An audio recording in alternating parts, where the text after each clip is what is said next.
Want entertainment designed just for you? Then check out customizable streaming TV from Xfinity. It makes your life simple, easy, awesome. Xfinity gives you customizable streaming TV options. Enjoy the most free shows anywhere on any device, and even access your streaming apps right on your TV with X1. Go to Xfinity.com, call 1-800-XFINITY, or visit a store today to learn more. Restrictions apply.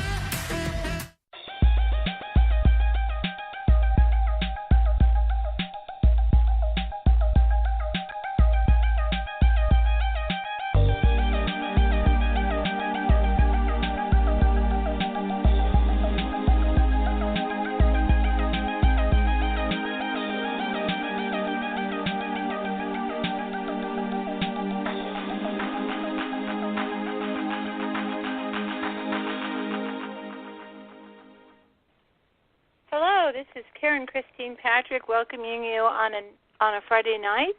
I hope your Friday night is going well. You're here on the Aquarian Radio Network, and we have quite the treat of a show for you tonight. But first I want to introduce my co-host, Genetically Related. Hello, Janet. Hi, I'm here with Dr. Sasha Lessin, and we're here calling in from Maui, Hawaii. And we have a very special show this evening. Did you want to do the basic intro on the page here, and then I'll take it from there? Oh, I'd be glad to. This is very exciting. It's the story of United States Air Force Colonel Billie Faye Woodard, and he was a traveler to inner Earth. So we have a first-hand account from him that's available about the inside of our planet. There's a lot, going on under our feet in the underworld, as it's been called for a long time. And we have some information that he gave us, and he said, "My name is Colonel Billie Faye Woodard of the United States Air Force. I was stationed at Area 51, Nevada, January 28, 1971 through 1982. In that period of service, I visited a hollow interior of the Earth 6 times, 800 miles deep.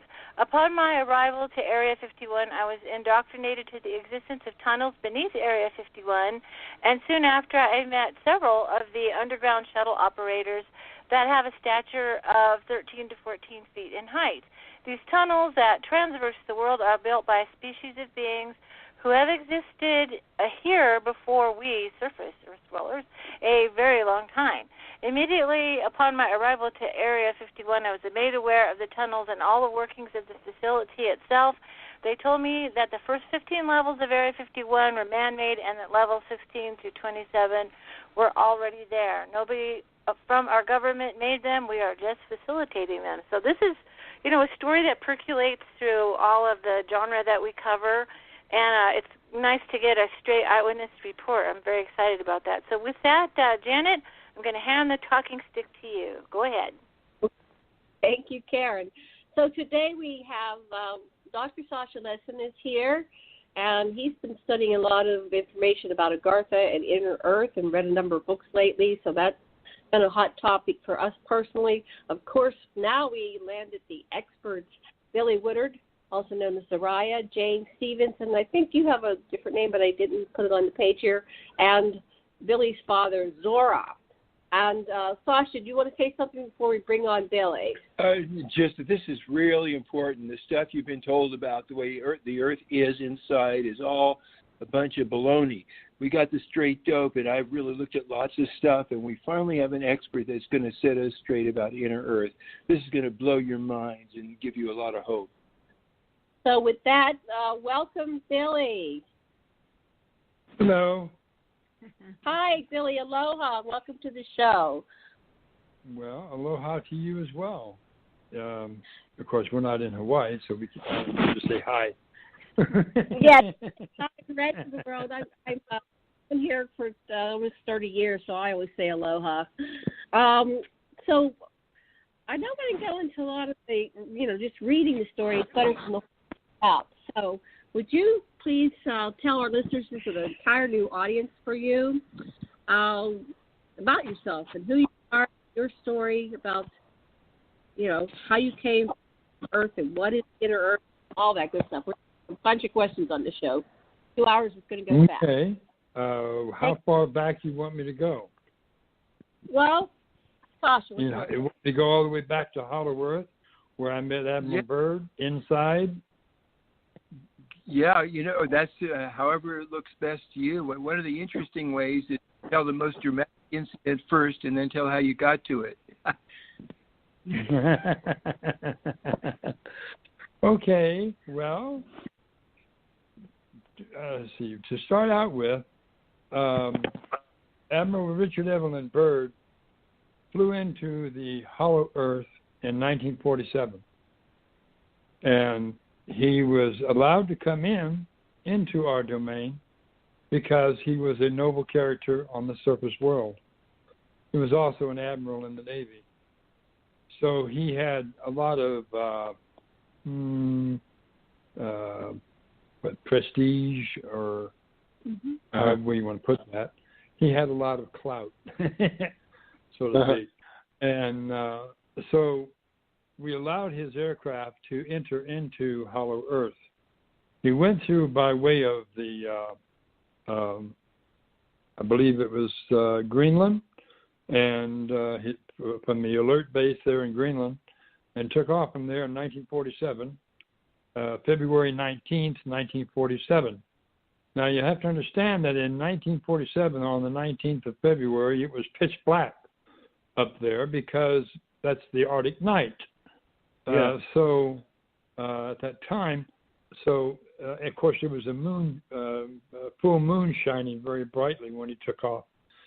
So he was, as he was flying northward, he started seeing a glow on the horizon. And he said to his crew, he says, "What is that?" So they went in that direction, and they kept going, and then their instruments start spinning. So they had to switch over to gyro. And once they did that, then of course the aircraft was, navigation was again able to navigate. But it got to a point where they started seeing corona of a sun in front of them. And behind them was the full moon. So, and of course they kept going in the direction of this light. And finally, they found themselves going inward toward the corona of this sun. And it really baffled them quite a lot. But they went ahead and continued going. And then suddenly it was daylight all around the aircraft. They could not understand this. They couldn't see the moon anymore. But the head of them was nice, bright sunlight. And it was just really perplexing them. But then, of course, their aircraft was intercepted by the flying aircraft, dish-shaped aircraft, 4 of them that surrounded his aircraft and took control of his aircraft.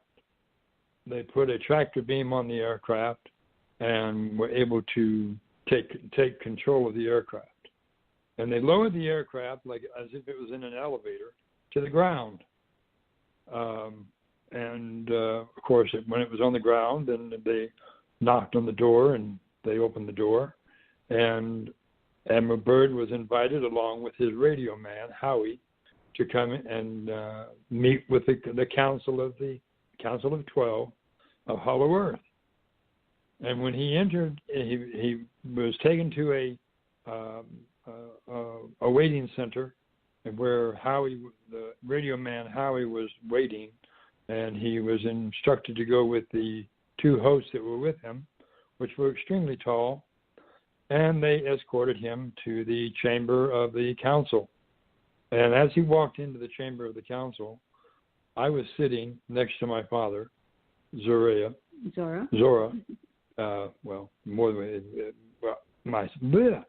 Anyway, I was sitting next to my father. And, of course, the other delegates were there as well. And they announced to him that he was wondering where he was. And he said, you have been allowed to enter our domain of the Ariani. because you are a noble character on the surface, we have a message for you. And the message was threefold. The first part of the message was that the earth is hollow, and it has brothers, your brothers and sisters are in hollow earth. The second part was medical, and it was all of the diseases that were on the surface at that time. He was given a set of vials, test tube type vials, and each one of those had the cure to each and every disease on the Earth's surface at that time. Wow. And yes, absolutely. And the third part was that to cease and desist from all working with atomic or nuclear energy, because it has dire consequences. And of course, that was what they, relayed to him. And Admiral Byrd was extremely nervous because of all these extremely tall people standing around him. And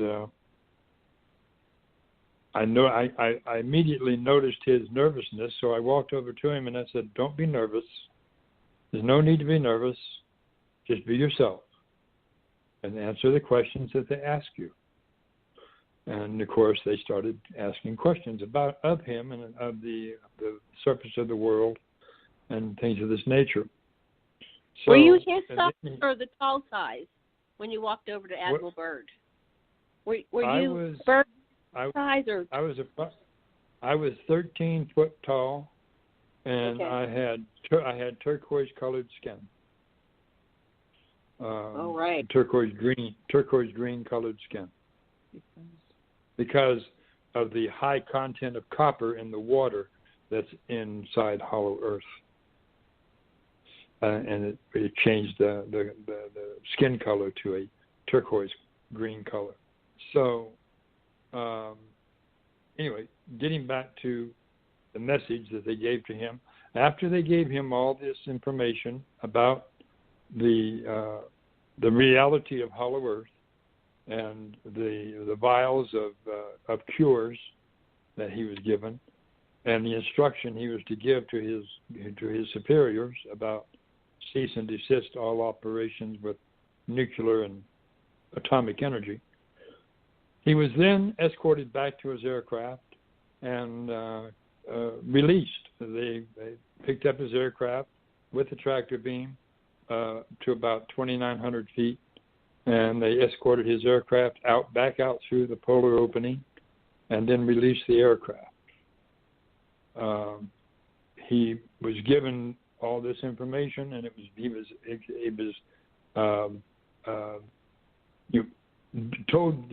was told it was urgent that he get this information out to the world. So, of course, he attempted to do that, and of course, all of you know what happened at that point. So, moving on from there. Why don't you share that? Huh? Let me just kind of go ahead, Joe. Yeah, insert a little bit here. Yes. Why don't you let everybody know what happened to Richard Byrd? Because Admiral Richard Evelyn Byrd was taken to Washington to meet with his superiors and also President Truman at that time. And so he met with him, and he met with the advisors and things of this nature, and they ordered him under their laws to remain silent on behalf of humanity, not to divulge anything that he had seen or heard to his family or to anyone else. And they simply put the cures on a shelf in I believe it was from the Smithsonian or something like that, and put them up on a shelf, and they were not released. And all the information was hushed up. Became a very top secret event, and he was not allowed to talk about his experience. He was not allowed to give any information out to anyone, and they simply discredited him and scrutinized him in all manner to discredit him, to stop him from giving this information out. So no one would believe him. Yes. Can I ask a question at this point? Sasha has a question too. I'll go first though, since I spoke up. Okay, this was February of 1947. This is pre-Roswell, and this is illogical if you think of it in terms of the reality that we are operating on, that if you had cures for diseases, you release them. So the theory that I have been following is that there's some other species in charge of humanity, and they basically, they've been terraforming the planet, and they don't want us to become enlightened or aware of all the information. And we thought it started with Roswell, but it obviously goes back before that. Really in charge that was putting the kibosh on releasing the cures, from your perspective. Well, at that particular time, it was the President of the United States. But also understand that there were alien contact prior to that with the U.S. Navy and with the U.S. Air Force and things of this nature. Back in 1943, there was also an experiment that took place in Philadelphia called the Philadelphia Experiment, and that was where they made the first contact with the alien races when the Eldridge went into a phase shift with the rainbow effect, and they made contact with the alien beings at that time. And of course, those people, those beings, warned them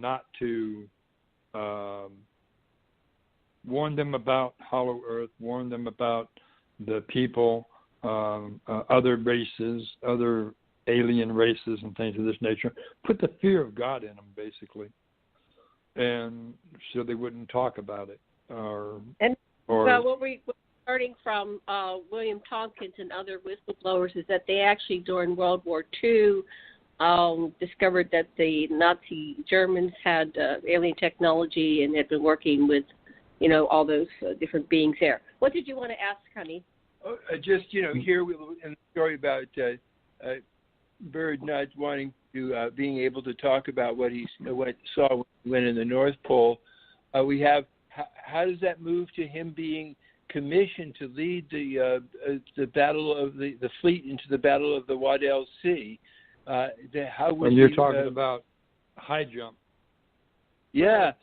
What made them bring him back into favor and give him an important mission, like going because he was an admiral, and he was an admiral in the Navy, and of course his rank warranted him his position. So when it came to when he was also put under strict orders via the President of the United States to remain silent, and on behalf of the expedition in 1947, the February 19th one. But he was not demoted. He was still an admiral, and they put him in charge of Operation High Jump because of his expertise that he had, because he had been to the Arctic several times, and the Antarctic as well. So he was the one that had the expertise. So therefore, he's the one that went. So he already knew they had round-wing planes. He already knew they had that kind of craft.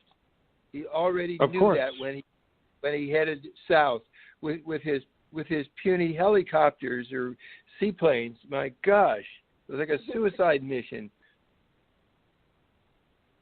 Well, he came face to face with the crafts that were located in a place called New Berlin. New Berlin is a city that's located halfway around the south polar opening, about halfway around it, and not in the hollow Earth, but halfway around the opening, the curvature. And there's a city there called New Berlin, and of course it was founded by the Nazis, and the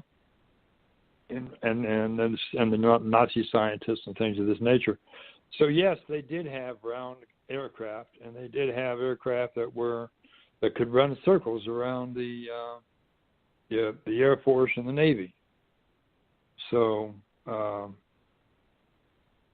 they didn't know the extent of the firepower that these craft had. So they hadn't exhibited firepower yet. This was the test. Oh my gosh. Oh yeah. But understand, the people in Hollow Earth are not violent people at all. They're very harmonious, very loving, and very caring. They're not into domination. They're not into annihilation. They're into peace. They're into harmony. They're into creation. They're not. They won't find a being from Hollow Earth that will have any characteristic of anything of the negative side at all. Okay, but they were under attack. This whole but not by the Hollow Earth ships. These are ships that are fighters that were at New Berlin, and of course, they on New Berlin. When you fly over that city, there is a Nazi flag flying there, but but still they don't. That's why they're not allowed entrance into Hollow Earth, because of their warring nature. But so that, and only people that are of a harmonious, peaceful attitudes and thoughts and things of this nature are allowed into Hollow Earth.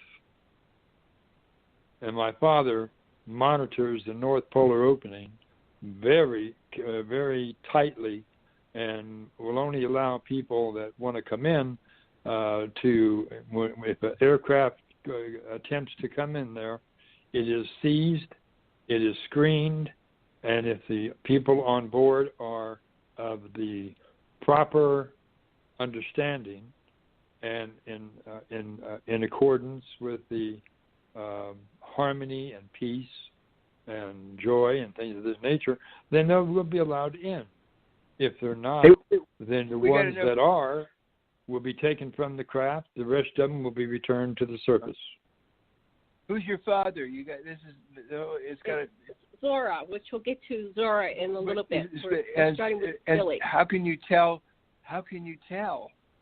people's hearts? Can you read them telepathically or somehow like that to determine that they are of the the kind-hearted, appropriate nature to enter? Well, my father knows the hearts of everyone, and he'll know immediately if the occupants in the aircraft or the ships or whatever they are that attempt to come into our domain.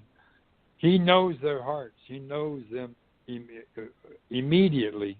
He will know if they are of a noble stature, they are peaceful, they are harmonious. He knows it immediately. And so therefore, I had been with him on occasion where he had seized an aircraft that was coming in. It was a jet. It's a private Learjet, actually. And it had a few occupants in it. And he simply seized the aircraft with a tractor beam and walked on board the aircraft and, of course, announced who he was and said that, of course, understand my father has the ability to shrink his stature in an instant. So he will not. So he would not. He would appear in their craft as one of them, and announce to them who he is and where he's from, and that he's there to screen them to make sure that they are of a peaceful and harmonious understanding.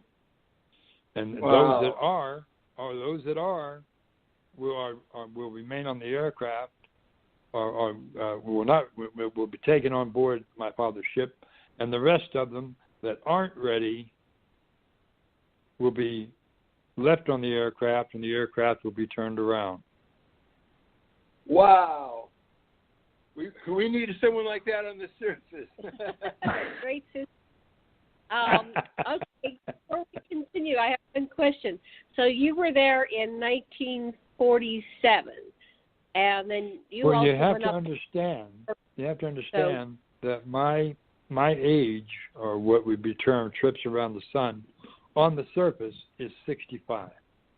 But if you add the time that I was in Hollow Earth, that would be 1800.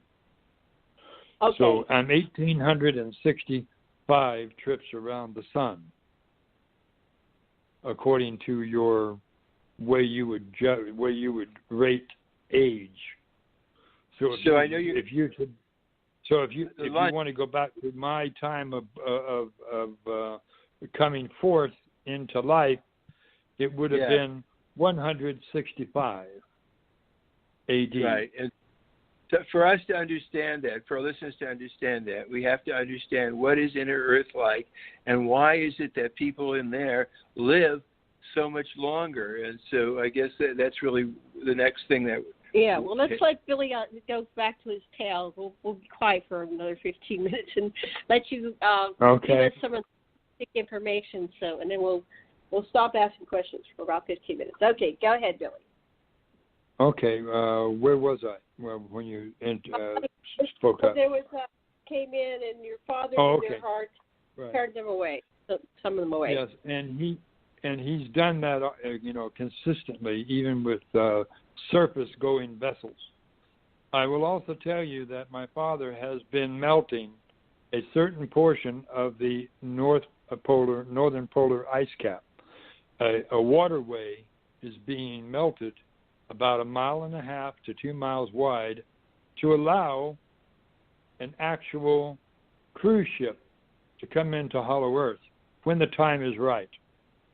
That is what's being done right now, and that's what people are thinking, that it's a global warming, that the ice caps are melting because of this melting that is taking place with my father, that is opening up that 1.5 to 2 mile wide opening through the ice, all the way to the opening of Hollow Earth. Which cruise ship are we supposed to book? Well, it doesn't really matter which one it will be, because after disclosure is done, you will have total access to Hollow Earth. Wonderful. I was reading this stuff from Olaf Janssen, who went in the North Pole, about these huge, huge animals, not just big people, but elephants that are way bigger than our elephants and stuff like that.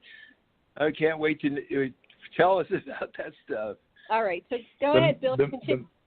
The mastodons, elephants, are about 2 to 3 times the size of normal elephants. They're covered with hair, and they have long tusks. And also understand they speak with telepathy. The common language in Hollow Earth is telepathy, and so there is no need to actually talk with your mouth. And in Hollow Earth, we don't talk with our mouths. We use mind-to-mind communications. And so when people ask about my father, does my father speak all languages? Yes, he does. But you have to understand how that works. When my father is talking to a group of people, especially a gathering of people in a location, I give you an example. He was in at Mount Shasta City Park. He was talking to a group of rainbow people that had come from around the world for the Rainbow Gathering there, and he was talking with them. And of course, there were several of them that were from other countries, and they had interpreters. But the interpreters, the ones that they were interpreting for, they said, well, there's no need for you to interpret because we hear the words of this being hitting our ears in our own language. So, yeah. And that's how it works. So it's not like my father comes out and starts talking in Japanese or Chinese or Russian or English or whatever. Whenever he talks, it automatically is transformed into the ears of those listening to the native tongue. And that's how it works. So fascinating. Yes, it is. I can also give you a history. I could give you a history lesson about your Pearl Harbor if you want to know the truth of what happened there. Okay, we'll do Pearl Harbor. In 1941, the Japanese were out on maneuvers in the northern Pacific, and they were out there doing maneuvers. At that time, Roosevelt knew he had to get America out of depression. In order to do that, he had to involve them in the war, and the best way to do that was a sneak attack. So, what was done? Roosevelt commissioned 30 aircraft that were painted to look like Japanese Zeros, took off on the big island of Hawaii. And on December 7th, 1941, those 30 aircraft were the first wave of aircraft that bombed Pearl Harbor. Wow. And we watched it happen. So what happened that the Japanese initially did not start World War II. Right. Well, we knew it was a false flag, but I wonder what they did to those people that flew those craft or that were there on the big island that they didn't, none of them came forth, or have they? Some have. Some pilots did come forth when they were in their elder years and told about the secret mission that they had been part of to get America involved in World War II. But that's the way it came down. When the Japanese had an observation aircraft that was flying over Pearl Harbor, and they saw these aircraft attacking the fleet, they called their aircraft carrier from which they took off from, "Why are you bombing Pearl Harbor?" "We're not bombing Pearl Harbor. We're out here on maneuvers." "No, aircraft with the rising sun symbol are attacking the fleet right now." So the Japanese knew they were going to be blamed for it, so they sent in another wave of aircraft to finish the job. Huh. Wow. And that's how you guys got involved in World War II. That's how we got involved in World War II. So you were down in 47 in Hollow Earth, and then how did you get to the surface? Me and my sister were brought to the surface by a flying saucer or aeroship, and we were deposited in Wichita Falls, Texas, at a city park there. And they have whoever's military background knows what a white elephant is. A white elephant is a dumpster. And it's a big square dumpster with sliding doors. And these receptacles were at the city park in Wichita Falls, and also at Shepherd Air Force Base and all that. So we were deposited and placed in one of those containers on top of the garbage. Me and my sister. We were wrapped in a blanket. Of course, we were also shrunk down we were shrunk down to the height of toddlers in Hollow Earth. It was strange because how that came about was me and my sister were climbing a mountain down there, and my father appeared to us.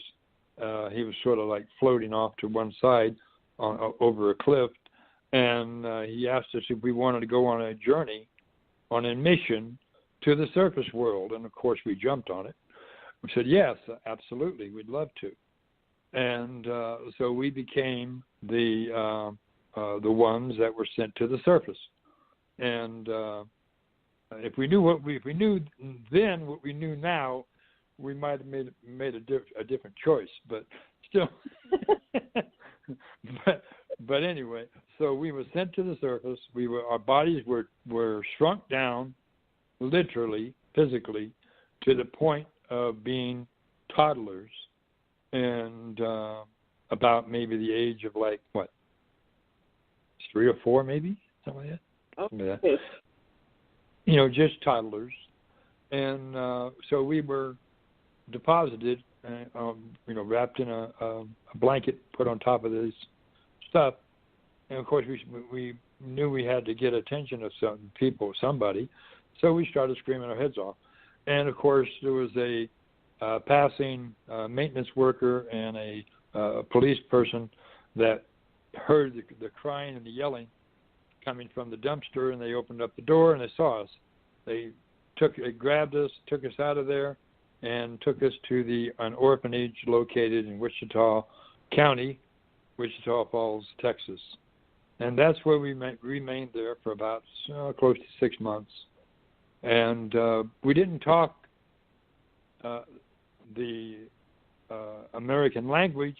We talked through telepathy, mind-to-mind communications to each other. And so people assumed we were deaf and dumb. So they gave us a pad and pencil to write what our desires were. And of course, we knew how to write, but still, and we also knew how to talk, but we didn't trust them, so we weren't talking very much. But we were there for about approximately 6 months, and at one point we were sitting in the what's called the common room, and it was a broadcast of a missing child in Yellowstone Park, and we were listening to it. And me and my sister just simply looked at one another, and we closed our eyes, and we held our hands together. And we visualized where this child was exactly. So we took the pad and pencil, and we wrote down the longitude and latitude of the location of the child and gave that to one of the staff members. And, of course, they immediately made contact with the authorities up at Yellowstone Park and told them the location of where this child could be found. And, of course, there was a Native American ranger that was there, took the information, jumped in a helicopter, and flew the helicopter to the coordinates, which was 10 miles from the search area. And they walked into this cave, and there was a chatus that was nursing the child. Oh. A chatus is what is termed as a Bigfoot or a Sasquatch. Chatus is the proper name for them. They don't like to be called Bigfoot. They don't really care to be called Sasquatch either. But they are chatus, and they speak with telepathy as well. Every creature in Hollow Earth speaks with telepathy, all the way up to the creature known as the T-Rex, Tyrannosaurus Rex, also speaks with telepathy. They are not carnivorous; they are plant eaters. In no way, shape, or form were any dinosaurs carnivorous. They were all plant-eating dinosaurs. They never ate flesh. The only way that comes about from Hollywood, or that comes about through stories, or whatever. Because in Siberia they uncovered a T-Rex carcass along with some mastodons or woolly mammoths. And they opened up the stomach of this T-Rex and found plants in its belly. So that eliminates the myth that T-Rex was a flesh eater. Yeah, I guess they thought because of the teeth, but... Yeah. Well, the teeth are used for ripping and tearing branches, not for ripping and tearing flesh. Right. So your two children, you're in an orphanage. What happened next? How did you get out of the orphanage? Well, getting back to the finding the child, it made the newspapers about us, the two children that were able to find a missing child thousands of miles away, and that story made the headlines. And shortly after that, a Air Force family member, Woodard Air Force, came to the orphanage and adopted both of us. Oh, okay. That's how we became to be with the Air Force family. But understand also at that time, the Air Force families, the Air Force paid extra for each additional child that you had. And so we were assets rather than loved children. Right, and also, you know, the Air Force and other military aspects are looking for talented children that have abilities. Absolutely, and we did have abilities. We could communicate with the animal kingdom. We would sit on the out on the playground at the orphanage, and sitting under a tree away from everyone else, and we would have birds land on us. We would have squirrels come down and eat right out of our hands, and occasionally we would have wild animals show up and also come up to us as well.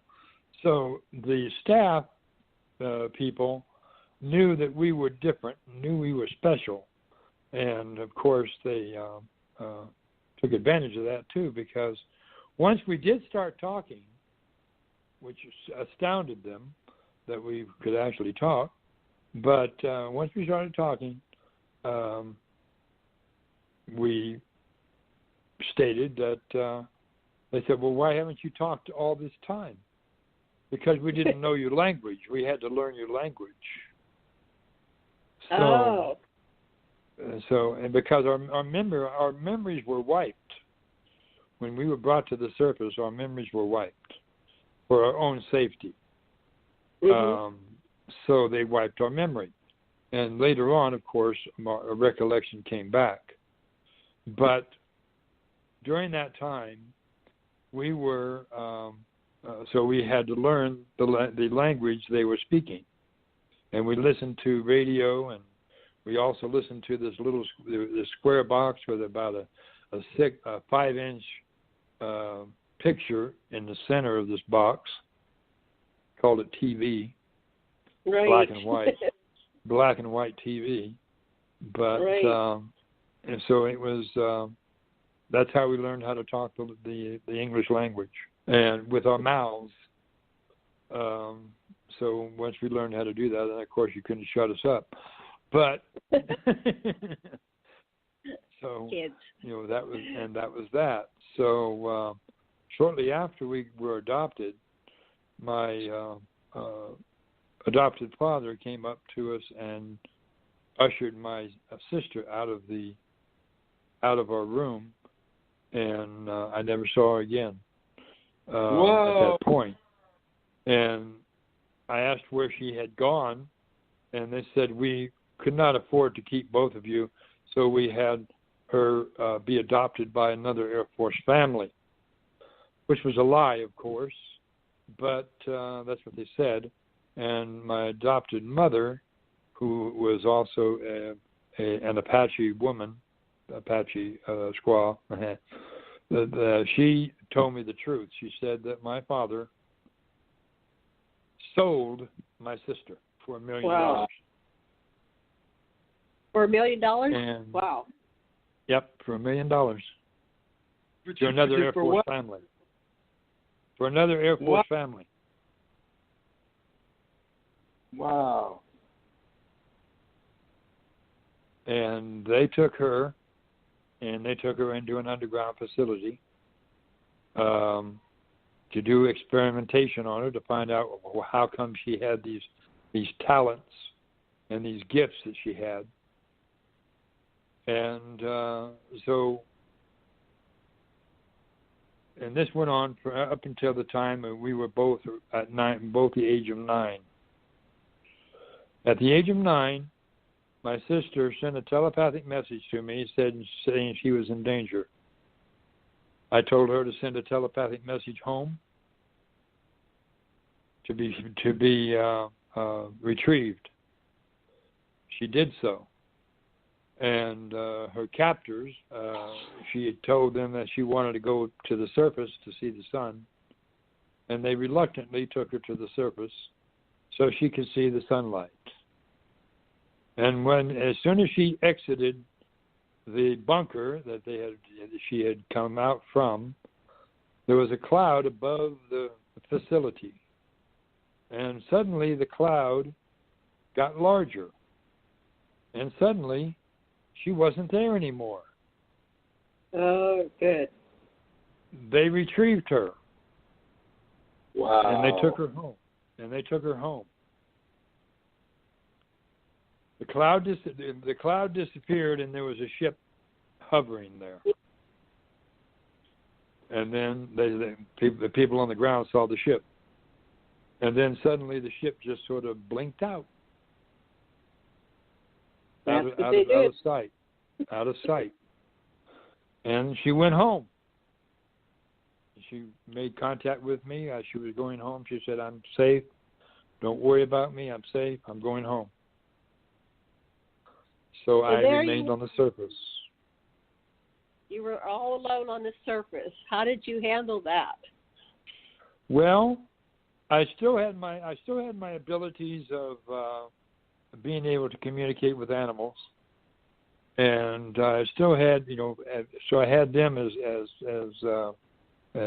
companionship, and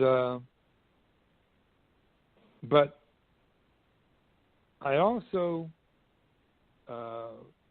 shortly after that time, you have to understand how we were born. We were born both male and female in one body. So I was. The medical term is hermaphrodite. So, and my adopted father was a sick man, and he used my body for a sex doll, from age 6 to 10. So I went through hell, pretty much. Did your mother know that was going? Did your mother know that was? My mother didn't know, because every night after dinner, my adopted father would slip her a sleeping formula that would knock her out, and so she was unaware of what was going on. Wow. Or whenever she didn't want to have intimacy with her husband, I was the recipient of his lust. Oh well, but I survived it, and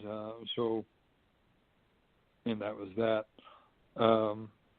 At age 10, I had went to school, and the girls there were talking about how their parents loved them, and I blurted out and said that how my father loved me in detail, and of course that didn't go over too well with them.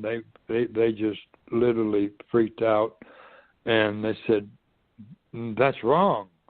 That shouldn't be happening. Don't let him do that. It's not right." And they went home and told their parents, and of course the parents got upset and came to the school, and they started talking to the school about it, and then they called me into the office, and to reiterate what I had said before, I was innocent. I didn't know any better, and I told them everything. And I told them everything. We're just naive. And of course, it was naive, uninformed. So, of course, when I went home that day, and that night, my adoptive father came in to have his normal ritual with me, and I fought him. I said, "This is wrong. You're not supposed to be doing this. How do you know it's wrong? Who told you?" And I told him what I had said to the girls at school. And he immediately stood up, and he started saying, "Oh, my dear God. Oh, my dear God." And he left the room. He left the house. He came back. He came back the next day, and he told my adopted mother that he was taking me into the base hospital to have my tonsils taken out. Oh, wow. So she said, "Okay, fine." She didn't know anything. She didn't know what was going on. So he took me to Shepherd Air Force Base Hospital, and he coached 2 surgeons, Oriental surgeons that he knew, that owed him favors, to do the surgery. They took out the ovaries, they took out the uterus, and they sealed the vagina. They did that so he would not be prosecuted. But my body, for some reason, refused to cooperate, and I kept forming into a female body. Oh. So at age 12, I was 5'7". Measurements were 36, 24, 36. Strawberry blonde hair all the way down to my buttocks. And I definitely looked the part of a female. Wow. So how did he handle that? Well, he finally got arrested. And how that came about was my adopted mother came home from town. She came up into my room, and I was moaning, and she said, "What's wrong?" And I said, "I'm hurting." She says, "Well, it's natural for you to be hurting," pointing at my throat. And I said, "No, not my throat, down there." Oh. And she threw the covers back. She saw the blood, and she went ballistic. She started hollering out my adopted father's name, first, middle, and last name. "Get your blankety blank butt up here now." He comes up there, and she said, "What in God's name have you done? And why did you do it?" And she hit, and next thing I heard was a smack. She hit him, knocked him down the first flight of stairs. She was on him like white on rice. She hit him again and knocked him down the second flight of stairs. Then she went to the kitchen, and I heard the rustling of drawers, and I knew what she was doing. She literally grabbed a butcher knife and went after him. Whoa! She was going to castrate him. And, of course, she wrestled with him out into the front yard. She called the police for them to come and get this animal out of her yard before she killed him. And, of course, they came. The military police came. The Air Force security police came. And they saw the scuffle going on in the front yard. And she had the butcher knife out, and she had his genital in one hand, and she was about to slice it off when they grabbed her. Oh my God! They arrested her. They arrested him, And when she told him what he had done, they let her go. They let her go, and they kept him. And they took him to. He spent several years in Leavenworth. Wow. And I was sent to a Apache reservation in Arizona. What was that like? Was it better? Well, it was interesting because my adopted brothers and sisters, which were also Apache, they accepted me as one of their own. And, of course, which was a wonderful thing. And so that's why we had lived the remainder of my portion out before I went in the service. And, well, then I went to Tennessee for a while. And while I was in Tennessee, I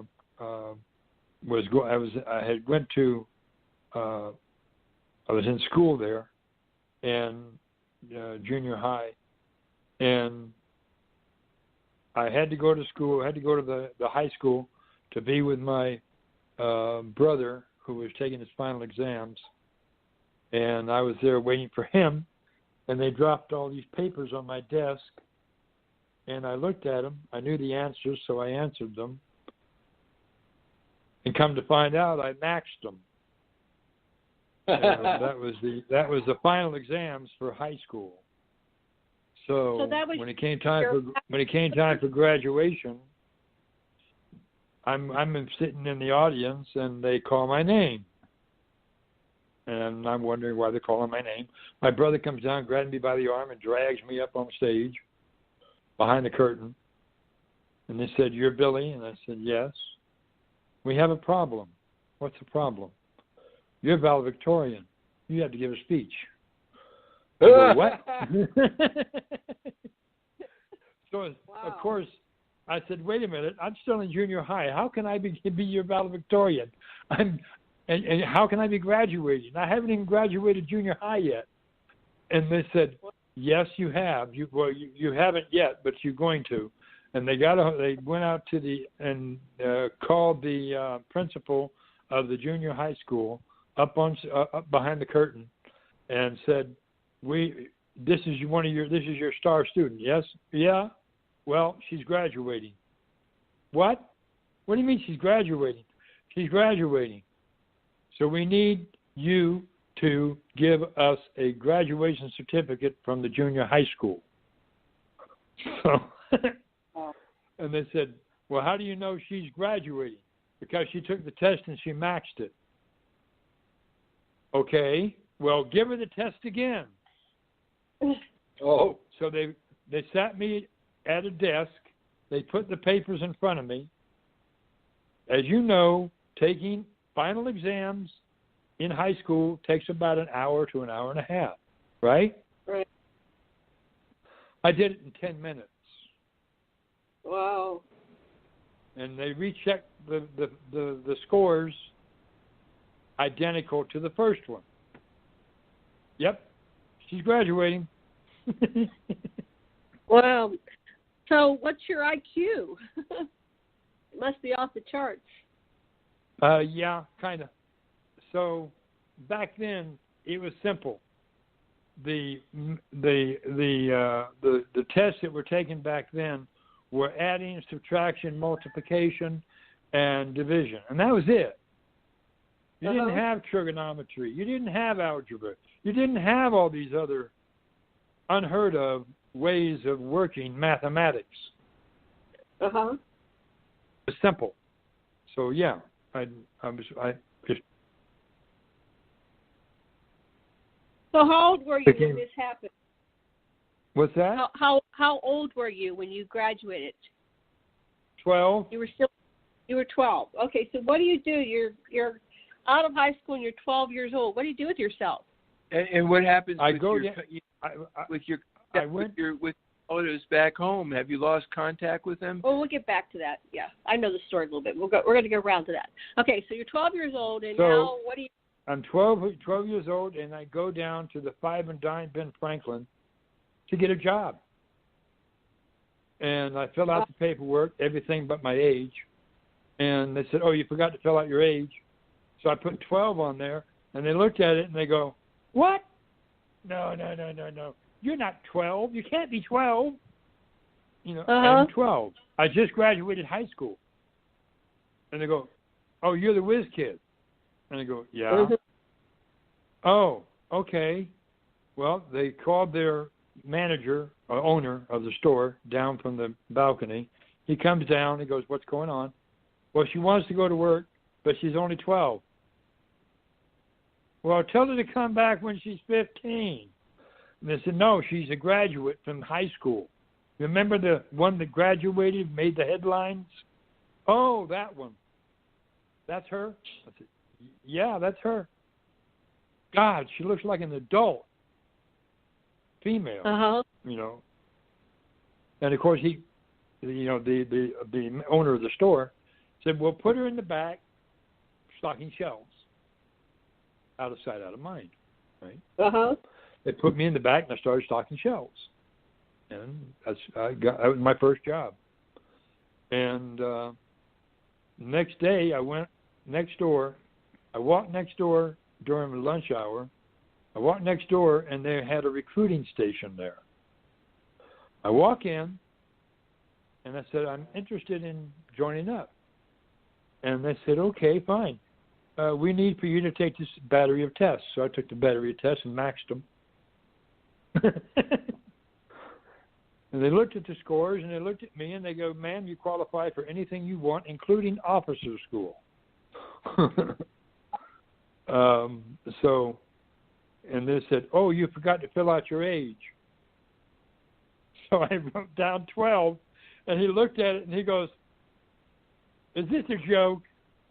I said, "No, I'm 12. I'm also a high school graduate." I showed him my diploma. "Yeah, you're a graduate, but you're 12.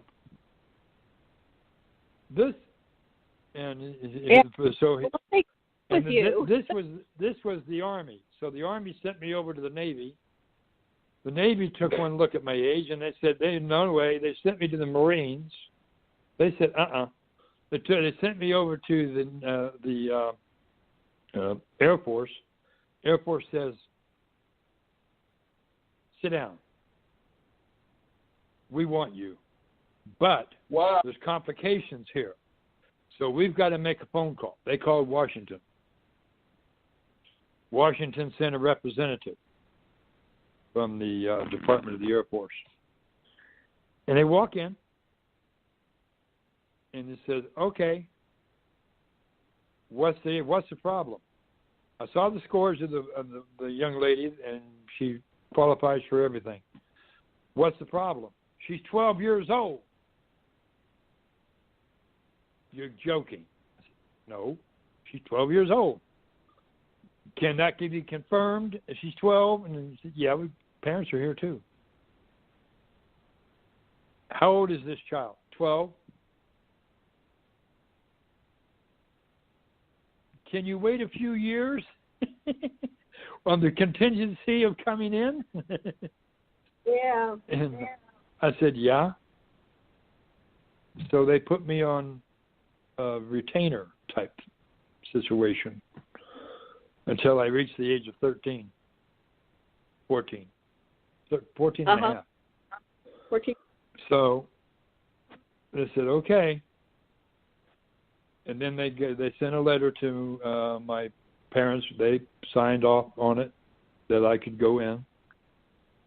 And they sent me to Lackland Air Force Base, which is the Lackland Air Force Base basic training type stuff. And they put me in a school there for about 6 months before I even did any training, because I had just turned 14. Did you keep getting bigger? Did you keep getting larger and larger? Yeah, I was growing, but I'm only 5'11" now. So this was what, 1968 or something? something like that. Yeah. And Okay. so when I finished the school that I was going to, then I got assigned to the drill sergeant, which was a female, and she said, "You come with me." So I went with her and went into her cubicle, and she says, "You're going to sleep here. You're going to sleep here because I don't want anyone coming up pregnant." Oh, yeah. And I said, "Okay, fine." So I stayed in her cubicle for the first segment of my basic training. About halfway through, the girls confronted her and said, "Why is she not out here with us?" "Because here's the situation." And she told them, "Well, we've got no problem with that. We're not going to, there's no issue there. Fine, okay. But I don't want to have any of you come up pregnant." Mm-hmm. So, and then they said, "Okay, fine." So I was for the latter part of my training, I was with the girls. And they had no problem with that. And I had no problem with that either. I mean, and so I went through my last part of training. And at the end of training, of course, the drill sergeant had to salute me. Because I was a lieutenant. I was a second lieutenant. And they saluted me, and I was off to my next duty station. "Do you know where you're going?" "I'm going to Hawaii." "I have a signed letter that I'm going to Hawaii." Oh, "No, that's right. you're Got going Hawaii? to the Pentagon." So I "You're I'm going really- to the Pentagon." I said, "I don't want to go to the Pentagon." "Well, that's where you're going." Wow. I have a question real quick here. So you looked like a girl, but you still had your male genitalia. Yes. Right. Okay. So that was Yes. what was on there. Okay. Okay. So you're going to the Pentagon. Yes. I get to the Pentagon. As soon as I walk in the door, they hand me my first lieutenant bars. And I said, "Wait a minute. Don't I have to go before a board?" Huh? My dad was already there. My adopted dad. He was at the Pentagon as well. He's the one that wanted me to be stationed there. Is this the Woodard one or a new one? Woodard. Okay, so Woodard is there. So he's out of Yes. jail. Yep. Okay. Yep. He was finally released, and they stationed him at the Pentagon. Wow. Okay. And then he requested I be stationed there as well. Whoa. But what was interesting was, I'm going to go back a little bit, because at age 12, I was at home, and we had just come from a scout group meeting, and we were walking home from the scouts, and there's a cornfield located between us and home. And so I said, "I'm going to take a shortcut to the cornfield because it's faster." And my friend said, "Well, I'm going on around because the stalks look like they're going to reach down and grab you. So I'm not going that way. I'm going around." "Okay, I'll meet you on the other side." So I went through the cornfield. I got halfway across this cornfield, which was a mile across, got to the center, and all of a sudden it was daylight. I looked up and I saw this light getting brighter and brighter and brighter, and it descended. And I heard a voice coming from the light. It says, "Billy, we're here to take you on a journey if you would like to go." "Oh, absolutely." I would love to go.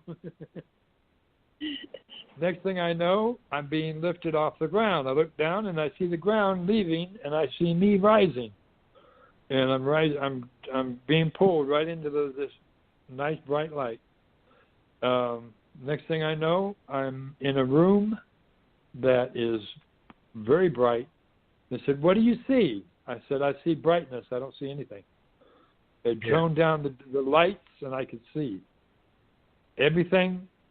All the fixtures were in a around the wall were all in a circular pattern. And I looked up and I saw these beings, two of them standing there, male and female. They're very tall. And I said, "All right, who are you?" They gave me their names, and I said, "Well, where are we going?" "We're going on a journey." And they put me in this. They put me in this chair, or I should say, seat. It wasn't a regular chair; it was just like a seat. And they said, "Look out through this portal, through this viewer, and tell us where we are." So I look down out of this viewer, and I'm looking downward, and I see a Texas state flag. I said, "Well, I see Texas state flag." And they said, "Okay, good. So are you good in geography?" I said, "Yeah, pretty good." And they said, "Okay, just tell us where we're going to be flying over different states. So you tell us where we are." So they started naming off the states. Oklahoma. The next state up from there is what? Kansas, I think. Kansas, and then on up into. Next thing I see is the Canadian flag, and I said, "Okay, we're in Canada, and where are we going?" "And we're going north." And I said, I know I've already figured that one out. We are going north. And he said, "But where are we going?" "You'll see." And we kept going north. And suddenly I see this bright light ahead of the craft. And I'm going, "Okay, where are we now?" "Over ice and snow." That's all I see, ice and snow. I said, "Yes."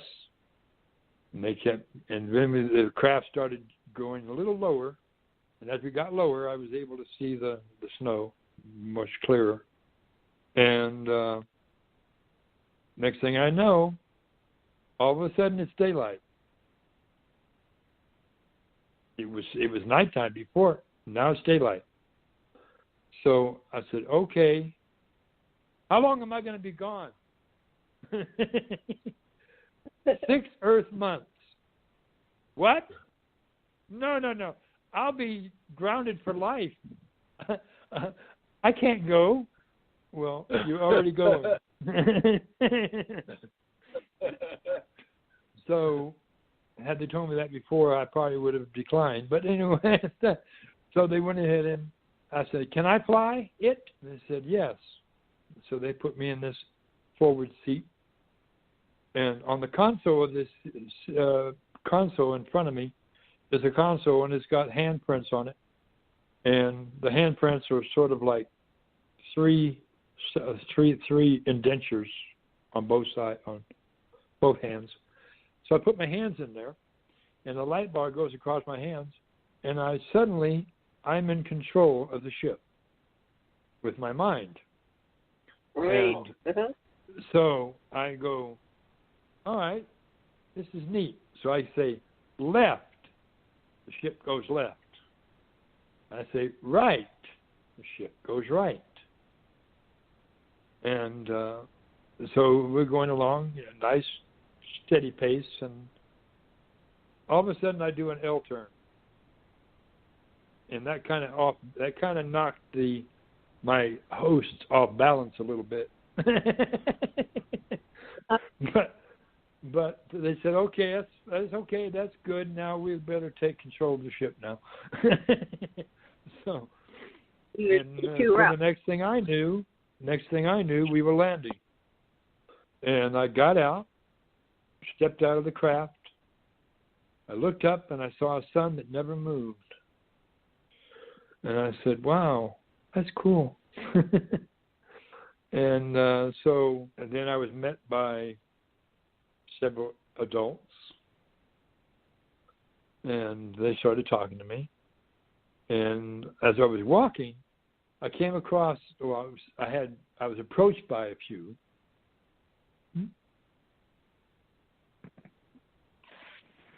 Insert again. Insert. How did these beings talk to you? Oh, with telepathy, to my mind. Great. And I was communicating right back to them with my mind. Great. And because the talent came right back to me, as it's like riding a bicycle. it comes right back to you. So I was able to communicate with them. But there was a couple that were approaching me, a woman and a couple gentlemen as well. The woman, as she approached me, I looked at her and I recognized her. And I said, "You look familiar. I've seen you in a history book." Whoa. And I've seen your picture before. And she said, "All right, who am I?" "Well, you're an aviator." She said, "Yes, I am." Amelia Earhart. Oh, she's yes, alive. I am.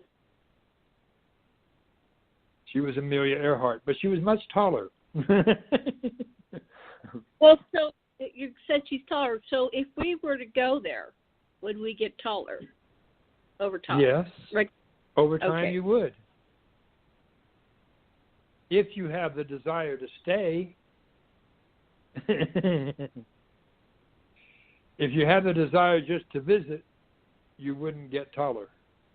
But if you have the desire to stay and live there the rest of your life, yes, you would get taller, and eventually your skin color would change. Right. Mm-hmm. Because of the high content of copper in the water.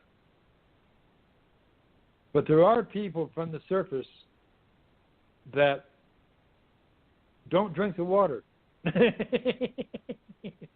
So they still have their flesh tone. But there are some that have changed in color. Amelia Earhart, she had not changed. Her skin color was still flesh. But she did eat a lot of vegetables, of course.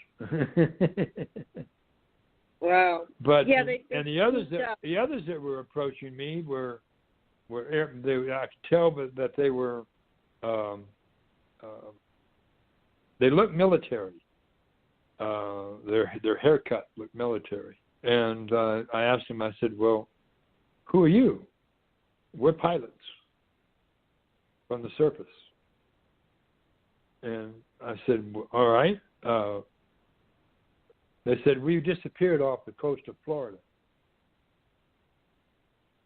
in the Bermuda Triangle." Vortex, yeah. And I said, "All right, you're in history books too." And they said, "Yes." "What was our flight?" I said, "Flight 19? "Absolutely." So they were intercepted by aeroships when they got lost. And they were about to run out of fuel when suddenly the aircraft stopped falling. And their aircrafts were intercepted by a ship, which took all 5 Avengers right into the ship. Were you ever reunited with your sister? Yeah, I met with her, and of course went home with her for a short time, short visit. So you met these historical characters, and then did anybody come forth and explain to you what was going on? And did you meet your father? Well, my memory had been returning all along, and so I was. My recollection was almost back to normal, to where I knew exactly where I was. and what I was doing there. Of course, the first thing I wanted to see was my mother. Aww. So, of course, we went home, and I saw my mother. Of course, I gave her a big hug. And Father walks up behind me, and I turn around and look up, and I say, Father. And he said, you're small. I said, yeah, I know. Wow. Well, you were 12 years old, so you were small. But all the time that you were gone, did you telepathically still feel your parents while you were separated from them? Yes. I didn't communicate with them though because I was having too much fun. So you I got to ride a pterodactyl. I got to ride on the back of a T-Rex. And of course they took me to a pyramid structure. And of course when I walked in there, they said take everything off and walk in that room. I walked in that room after I disrobed, and a mist came over my body, and I said, what's going on? And they said, your metabolism is weak. We are regenerating your metabolism. So they regenerated my metabolism completely. And when I got back off my journey and was returned home, the doctors were somewhat astonished at my health. Could you feel it when it was happening? Could you feel changes in your body while that thing was on you? Oh yeah, I felt exuberated, energized. I felt glorious and very strong, absolutely strong too.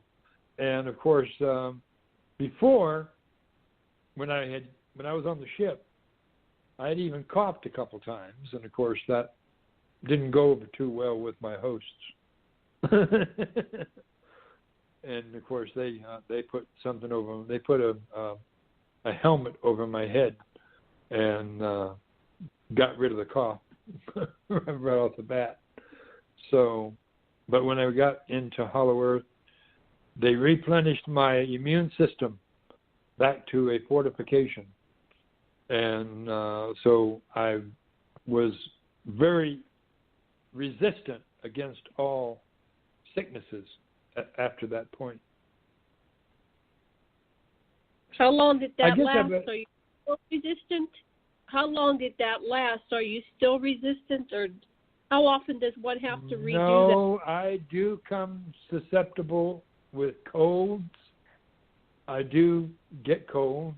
I do get sore throat, Yeah, normal, everyday, got things that you guys go through. Because my metabolism has diminished a lot since that time. Why did your parents send you to the surface? Well, my mission. Maybe I'll have my dad explain it. Okay. I'm going to have my dad come in. Okay, let's have him come in for a while. We are getting along in the show. Yes. Hi, Zorra. Would you like to take over and explain Billie's mission?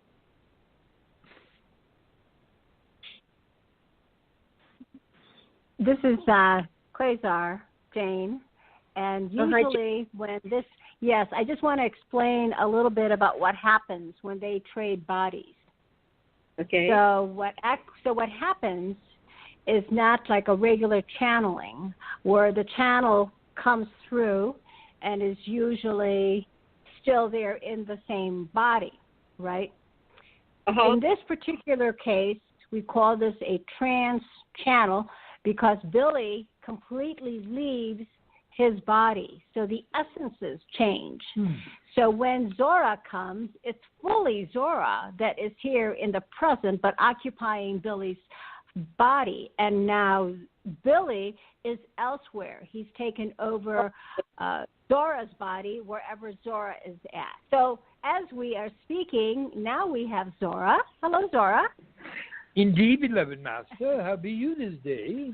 I'm very good. You're already at a wonderful interview. Indeed. Yes, with Karen and Kira and Dr. Lessin. So, Indeed. yes, so you're here. And how be you, beloved masters? Oh, we're feeling great. We're so delighted you're here, Zorra. Thank you for joining us. We just asked, what in the world did you send your kid up to the surface for? Yeah, since we live here, we think, why would I do that to my kid? Understand. We had, as you understood, Admiral Byrd was prevented from giving forth the knowledge that he was given to the surface world. So we had to send another ambassador, if you will, to the surface. And that was my child. And wow. So that is the reason that Zaraya is on the surface. To give forth the knowledge. Give forth the knowledge that the hollow earth is real, that the population living inside of the planet is your brothers and sisters of hollow earth. You also have brothers and sisters in the crust of your planet as well. So did you know that? Brothers and sisters, we're aware of this. We've been getting a lot of information from various sources, and so the mission's working. We're becoming aware of what's going on, and we've been looking for validation, so it's delightful that you're here with us today. My question is, when you say brothers and sisters, are we all genetically related? You are indeed. Understand, beloved masters, all of you walking this earth are what is termed as gods and goddesses. Now this you do not know because you have not been taught this. Your religion will never tell you that, and your so-called higher education will not either, because they don't want you to know it. That is why you have been kept under what is termed as a thumb shelter with your governments. But now the truth is coming out of what and who you are. In the Old Testament of your Bible, you have what is termed as a scripture that stated, God said, let us make man in our image, in our likeness, and with our powers and abilities. That was not put into your publication, your Bible, but it should have been. In the New Testament, in Matthew, when Sananda Jesus was talking to the disciples, he says, marvel not what I do, for greater shall you do. If you only believe, you can. And I can assure you, you can. You all are gods and goddesses. If you just think about it, the spirit within you will bear witness to this. And you will know, you will feel a leap of joy that will well up within you, knowing that you are a god or goddess.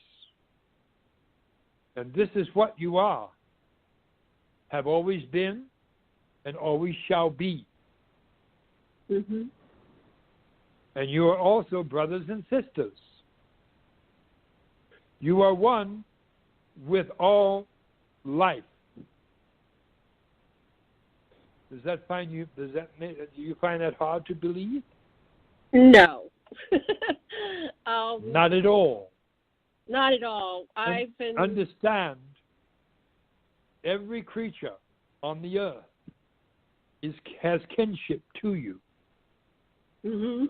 Whether it be a cetacean, whether it be a squirrel, whether it be a bird, whether it be a beast of the fields, bears, tigers, lions, whatever, you are in relation with them. Trees as well. If you think about it, your nervous system looks like a root system of a tree.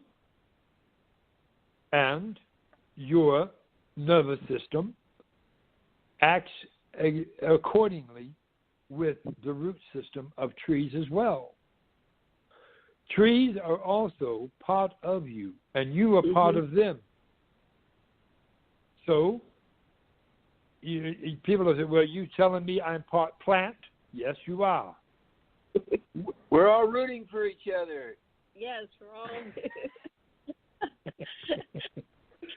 And that is a truth.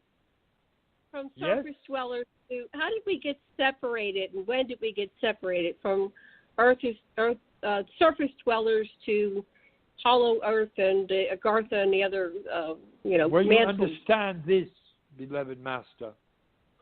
Also, besides being gods and goddesses on this earth, you are also not native to this planet.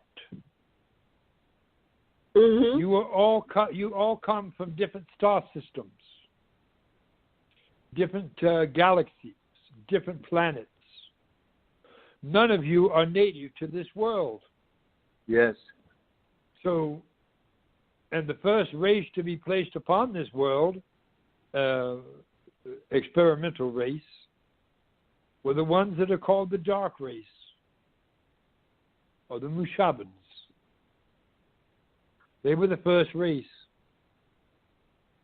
And then the other races came afterwards.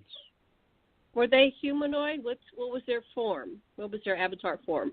Oh, they were human form. Human form, You also have, in the sea as well, besides cetaceans, you also have the mer people too. Yeah. Where does mer Brianna people in this story? People Go ahead. are, what is term? Mer people are part human and part dolphin. Oh. They are not part human and part fish. Because the metabolism and the anatomy of a dolphin is the same as a human. So, you are compatible with dolphins. So,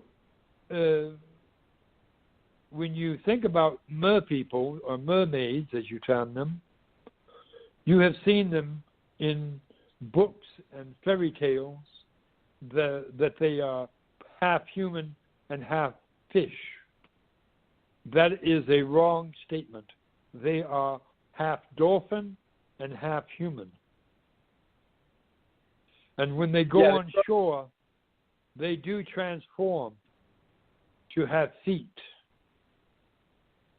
They have that ability.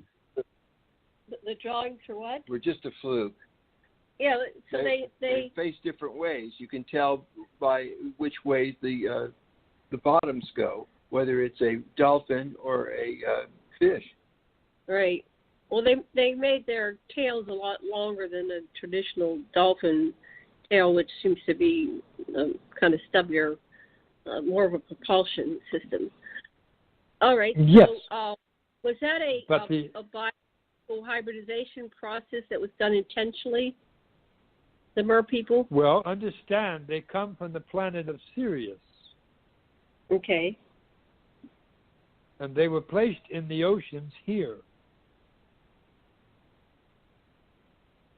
So there is a population of 1 million or so of them in the oceans of the world. They have what is called pods, communities, if you will.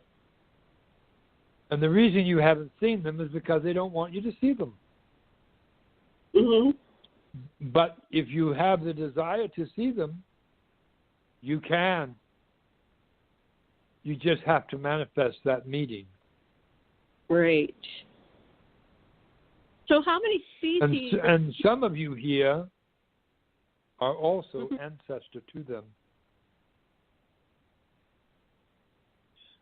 So I was talking to Billy at one point on the phone before the show, and he was mentioning how many different kind of sentient life force species are here, like the Draco reptilians, the Greys, the Anunnaki. What's really going on? There are no Anunnaki on the surface. You have no Anunnaki on this planet anymore. Okay. They have been banned from this portion of region of space. You do have good Anunnakis as well that did not fall under the genocide plan that was meant for you. So there are the good Anunnakis as well, but also you have what is called the ones that cause much havoc and much confusion and much suffering on your planet as well. They have been removed from the planet. So who removed them? The Galactic Federation of Planets. So maybe you can explain us a little bit about that configuration, because we have models of it from like Star Trek and Star Wars, and I'm a it is science fiction, right? But I'm a contact experiencer, and I've had some contact on my own, right? But it's still, kind of left foggy and not 100% clear. So the Galactic Federation of Planets, are they who's Indeed. Are they the ones in charge? Well, they are more in charge than your governments are. Okay. Yes, they are the ones that are calling the shots, so to speak. Understand, in the past you had what is called an incident where an asteroid was coming on a collision course with your planet, and it came in over Russia. And my ship was dispatched to obliterate the asteroid. I caught up with the asteroid. I went through what is termed the tail. I dematerialized my ship, rematerialized inside of the asteroid, turned my force field on fully, and then exited out of the dematerialized and exited out of the asteroid again, and then it imploded. And that was just a few years ago, right? What did it do to the ground? Yeah, that was a few years What ago. was its effect on the ground around? It didn't. Say that again? What did it do? What were the results of the explosion? Well, had there not been an explosion, we would not be having this conversation. It would have killed everybody on Earth. It would have obliterated the planet. Wow. It was 150 miles in diameter. Oh my gosh. Had it struck your planet, we would not be talking. There's actually a lot of YouTubes of that. I'll show you that later, honey. That was a few years ago. Thank you for saving all of us. Indeed. And so if that was an outward showing. That was an outward showing that you are protected. Well, thank you. And I will also tell you, you will never have a nuclear war, ever. We will not allow it. Oh, good. Stop that guy, for heaven's sake. Yeah. We've got a lot of just recently, what is called, just a day or so ago, yesterday, I believe it was, day before. I was dispatched by Prime Creator to intercept a missile, an intercontinental ballistic missile that had been fired from North Korea. It was on a course to Guam. It had a nuclear payload. Wow. I simply flicked it with my finger into the ocean.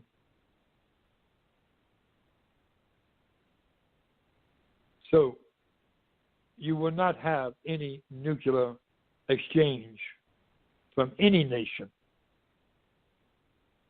Wow. We cannot allow this to occur. Thank you. We've seen that type of Because in the past. Was that you? Did you go over these different military facilities and turn the nukes off and on? We've seen a display from Well, somebody. Ashtar's fleet did, yes. We have turned off all capability, nuclear capability, in every nation. Only they don't know it yet. So one of the things that one of my friends in artillery said is that field level officers have the independent capability of issuing nuclear fire our artillery. And so it's not just a matter of central command, it's a matter of the whole, this is really scary how armed everybody is. Well, as we told Admiral Byrd when he was there, we told him if we have the capability to split the ocean floor to allow one of our ships to go in and out, and to create a vortex of water to go 30,000 feet into the air, and to allow ships to go in and out of Hollow Earth. Do you not think that we can stop a simple missile? Right. That's very reassuring. Thank you. Very you relax and have a good time. Yes. Well, I have a lot of questions. You know, But before we continue, I must give you another little bit of information. Okay, go ahead. You have what is called, you have openings that go into Hollow Earth. And the two major ones is Antarctica and the Arctic Ocean. And above the 84-degree latitude and the 142 latitude. I get those mixed up. Anyway, beyond that point is where the Earth begins to curve inward. Yes. And for the opening for you to come in. Now, these openings are what also called airways of the Earth. If we were to allow you to have a nuclear exchange, nuclear war, as you term it, eventually that fallout would find its way into Hollow Earth. This cannot be allowed.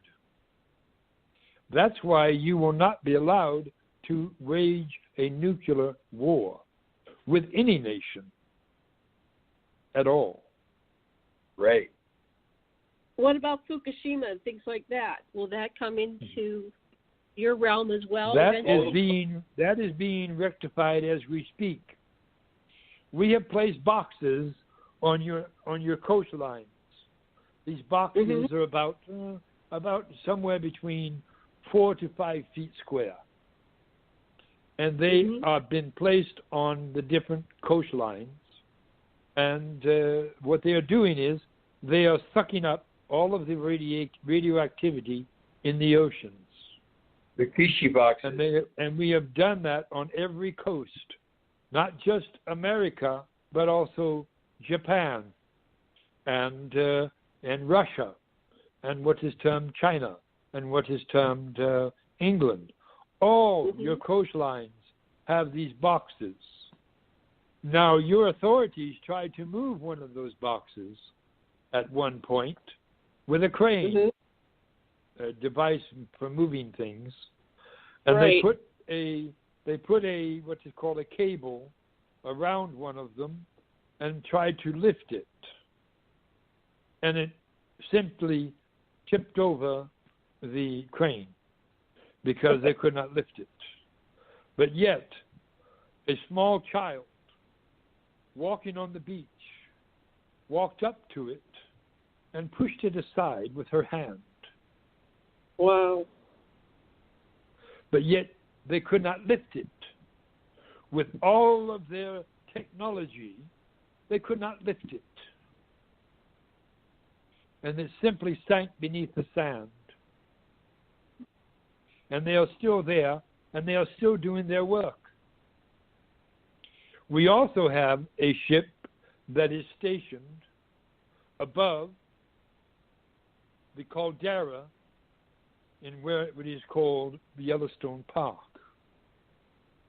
Oh, okay. This ship, the immense size of this ship alone, is in such a circumference that it totally encompasses the entire park. If it was to erupt, it would simply be absorbed into the ship. Wow. We have a ship that was stationed over Fukushima when it went off. And it simply absorbed all of the radioactivity coming from there as well. Wow. So what's the plan for this, this Earth? We have all this pollution and our species are dying. Understand, beloved Master, no one dies. Right. No one dies. They simply ascend. No one dies.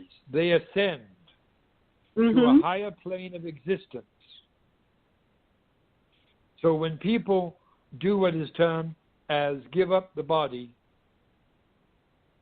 they are simply ascending. That is one way. Right. There is another way of ascending, and that is with the body. Now, this has become quite perplexing for those present when this occurs, because in hospitals, it has happened many times. The family is around their loved one who is dying from cancer, and they are giving the last rites to them. And all at once, the body begins to vibrate and glow. And suddenly, the body is no longer there. So, they are quite perplexed because there's no body. Right. And the people who were present are panicking, asking the doctors, where did the body go? They are at a loss to answer that question. But the answer is simple. They ascended. Well, in your world, you have cures for diseases, extreme longevity, if not physical immortality. Yes, that is so. Right. Also understand that the atmosphere in hollow earth, if you had the same atmosphere here, you would not have disease. You would not have illnesses of any kind, because the atmosphere itself is a healing atmosphere. You breathe the healing. You breathe the complete and absolute longevity or immortality. This is what we have in hollow earth. And soon you will be the same on the surface. That's what I was going to ask. How will that come about? It seems like this is a closed system. You know, same thing. It's a closed ecosystem. It's one sphere with the air. Understand this. How can we do this? When disclosure happens, when the disclosure takes place, we already have on every continent right now, as we are speaking, we have ships that have already landed. They are cloaked. You cannot see them, but they are in various locations. And each one is in a position of overlapping energy. So when the galactic disclosure is announced, and the form in which that will be is you will be watching your TV, or you will be listening to your TV, or you will be watching or listening to your computer, and then all at once there will be a voice come through. And on your televisions there will be an image appearing, and there will be a voice coming forth, and they will be saying, the Galactic Federation of Planets, we are here to help restore peace to your planet. We are here to restore health and well-being to your planet. We are here to assist you in your evolution to the galactic humans you are. Wow. And this event will be global. There will not be one person on the earth that will not experience the announcement.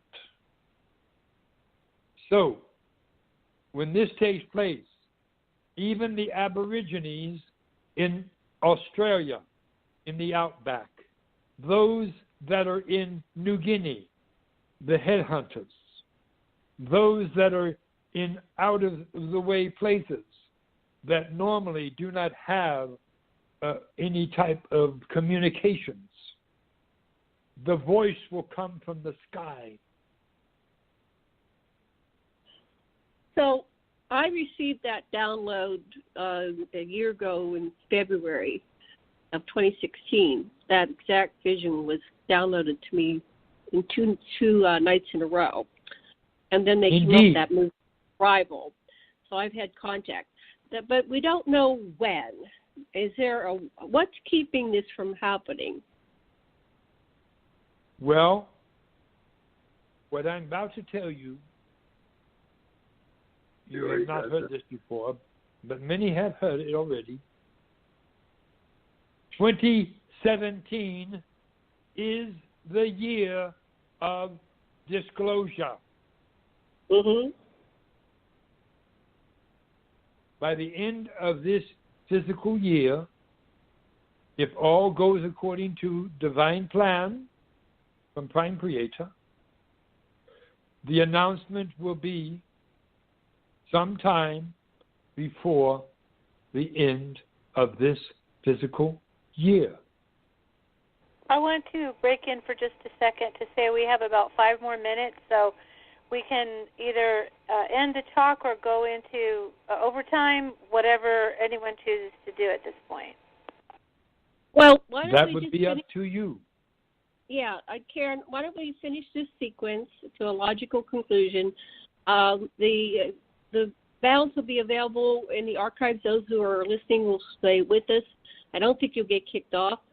That may be the thing that happens. We might all get kicked off, but in the past, it's just allowed us to go. So let's continue, and we'll see what happens. But we're going to max it at about maybe another 15, 20 minutes talk. Do you have any out there who needs a healing? That it does.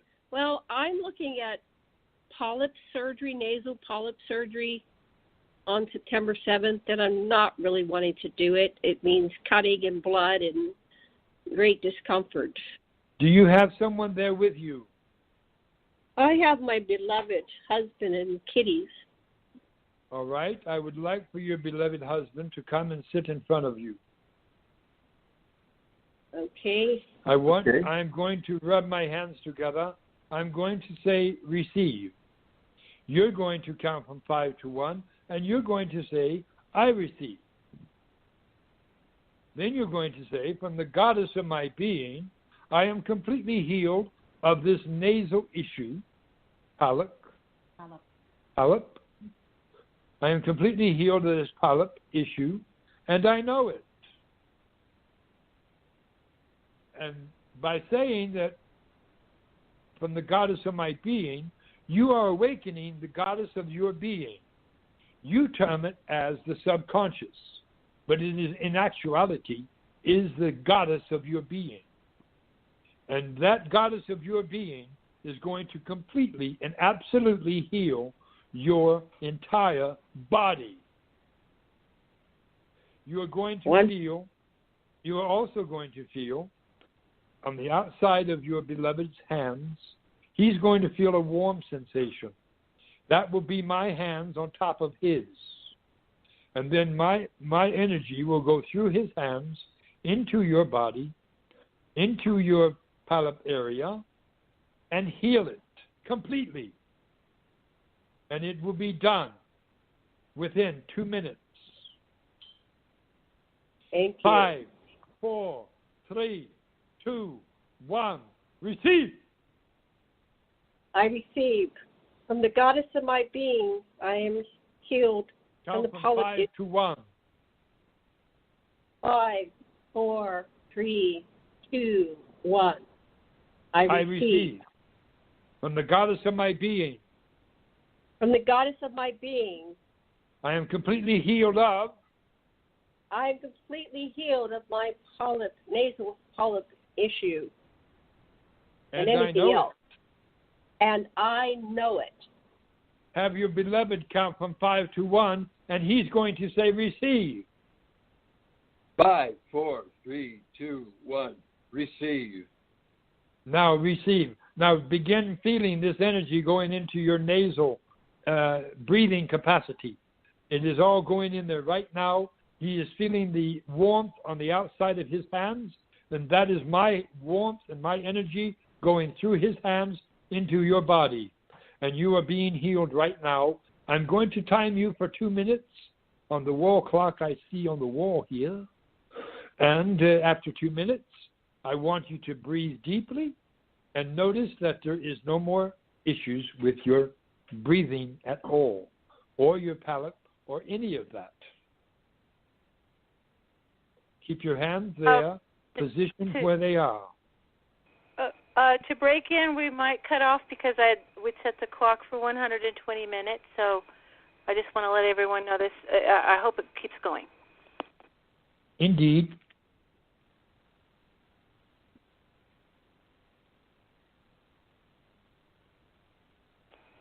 And if that does, I want to thank everyone for coming on. It's been very, very fascinating. This is one of those things that could go on for a couple of hours, I'm very certain. And I'm sure that there'll be a follow-up, perhaps another show and an opportunity to talk to our guests, to all of our guests. I will speak another 30 minutes, and then you may end it if you wish. I hope so. I'll know in about 30 seconds. But I want to thank you. Indeed. I feel very educated and encouraged that we're going to see some disclosure before the end of the year. That's something I'm hoping for, definitely. And that was my big question. Also begin watching your skies because you're going to see daylight sightings. Yes, we have been where I live in New Mexico. Absolutely. I can concur with that. Indeed. Definitely. Very good. All right. Thank you. Now, take your hands away from your nasal area and breathe. Wow. Okay. There is no more issue with your palate. There's no more issues with your palate. They are healed. Feels good. Wow. Thank you, thank you, thank you. You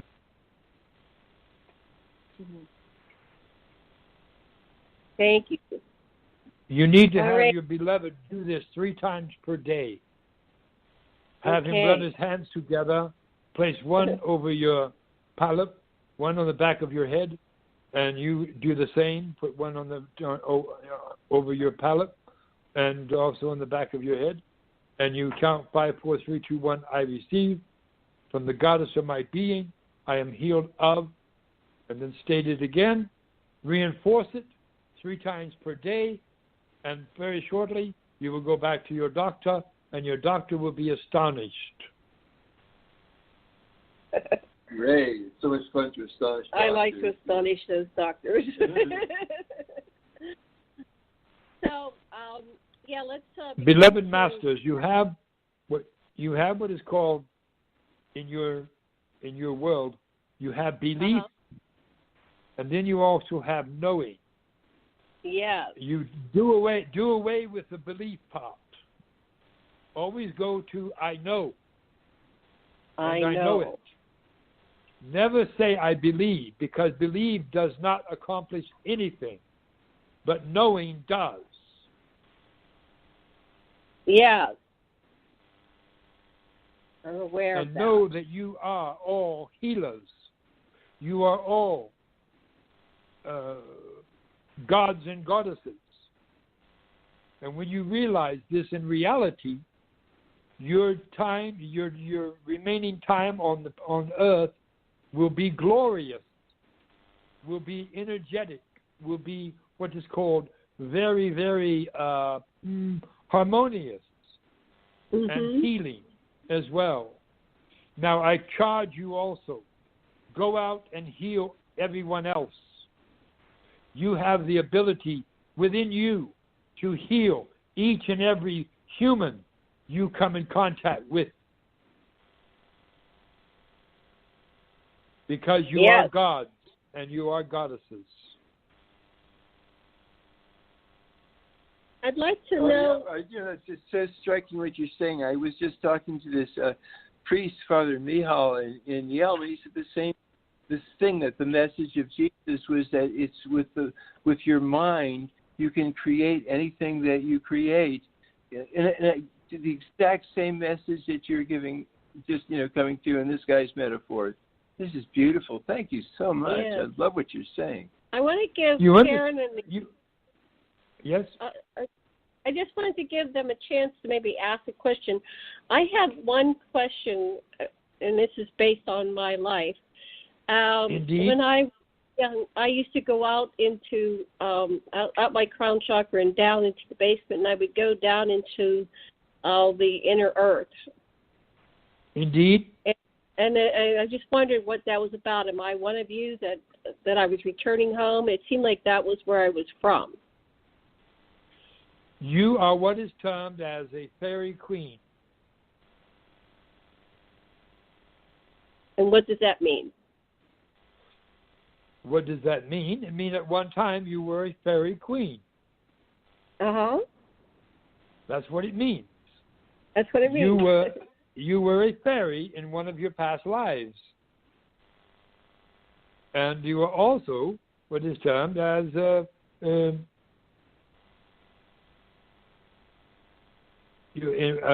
also in one of your past lives as well. You also took on the form of what is termed as a unicorn. Oh. That's why you love horses. Yes. I always loved horses. Indeed. Mm-hmm. Now, in the Earth's crust, you have, beneath your feet, you have 7 different civilizations that live in the crust of the Earth. Some of you already are familiar with, such as the fairies, such as the gnomes, such as the leprechauns, such as the elfin, such as the blue race, such as the reptilian, such as the Deros and Teros. So you have these many civilizations in your Earth's crust. And then you have hollow Earth, too. But what was the next well. to the last? I didn't get the last two very straight in your list. You have Deros and Teros. They are degenerates of the Atlantean culture. Oh, degenerates. Okay. And degenerates. Of the Atlantean culture. Never heard of them. Okay. So fairies, gnomes, leprechauns, reptilians. I missed something. Anyway, I didn't pass it up. That's okay. we gotta get it. Yeah. You have Karen, the did you want race. to say anything before we run out of time here? I know you've been very silent and patient. Yes. Yes. I live in New Mexico, south of Albuquerque, New Mexico. Our roommate stepped out to walk the dogs and encountered a being. It was a reptilian lizard type being, about 4 feet tall, that came literally right out of the sewers, and probably because the dog was with her, it didn't walk right up to her, and she had a telepathic encounter with this being. And we live at the base of a mesa, fairly large mesa, so we were at the bottom of the hill down by the river. I was just wondering, I'm sure there's a lot of different beings underground. I know I've heard of giants before, too, but I was just wondering who that could have been. The complaints that the being had was that they were being assisted by our government and that they had been cut off of supplies of food in particular, and so now they were beginning to hunt. So it was a nerving encounter for a friend. I wonder if you had any thoughts on that. Understand the reptilian creatures that are in the Earth's crust. They are not carnivorous. They are plant eaters. They do not hunt. They do not eat flesh at all. So you are in no threat by them at all. So simply give them, if you come in contact with them, simply give them vegetables. They will be quite happy. Okay, thank you. I'm sure my friend would like to know that. And also, I had a thought in mind that you said there would be an announcement as a disclosure possibility, but I'd also heard that one of the disclosure paths was to reveal more about the the underworld stories and who lives there and all. Is that do you see that as a factor as well?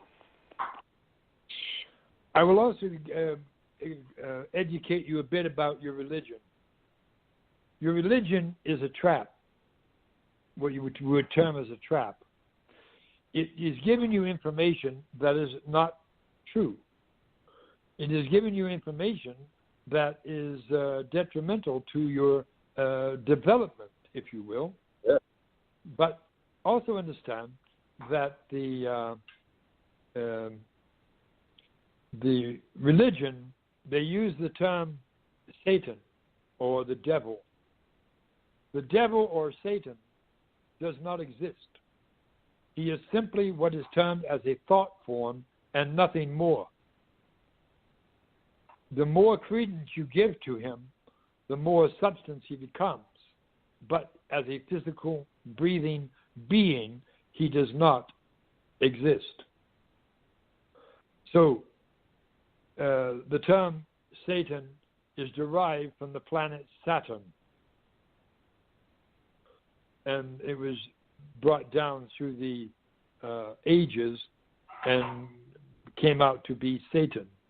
So, but Lucifer is a son of God as well. Lucifer is not one of the dark, as you term it. Lucifer is simply another wayward god. That is all. and Lucifer has returned to the family, back into the fold of Prime Creator. There is no longer what is termed as a satanic movement. It is false. There is no what is termed such as what people have been told as child sacrifices. That has come to an end. All of these atrocities are being brought out into the open, being brought out to the point of being exposed, and the people who are perpetrating them are also being exposed, and they will be brought out into the light as well. So the term Satan, the term devil, all of this is a form to be used to control the population and nothing more, through fear.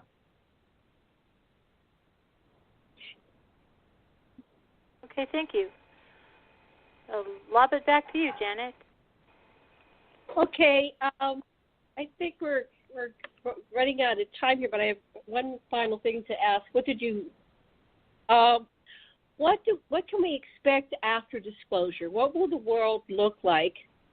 Are we going to be out in space, colonizing new worlds?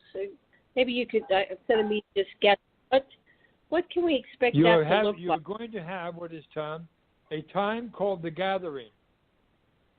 The gathering is where all the ships that are in orbit around your planet, all these ships are from different star systems, and they are here for the sole purpose to collect those that are incarnate on the earth. And those will be taken from the earth. That is a term what is called in the Christian terminology, the rapture. But in reality, it is a simple taking away of the incarnates from the different star systems upon the earth. Millions of people shall vanish in the twinkling of an eye, and they will be simply gone. They will be taken back to their home worlds by way of the vessels that will be collecting them. If you look out at the sun, as the sun is dropping in the sky, look at it with dark glasses. You will see a great orb in front of the sun. The great orb is the ship called Elenin. That is from Sirius star system. They are here to collect their own. Every incarnate that is Syrian will be collected or removed from the earth when that time is given. When the DNA of the Syrians have been activated at the time of disclosure, they will simply vanish from the face of the earth. All those that are Arcturian will vanish from the face of the earth.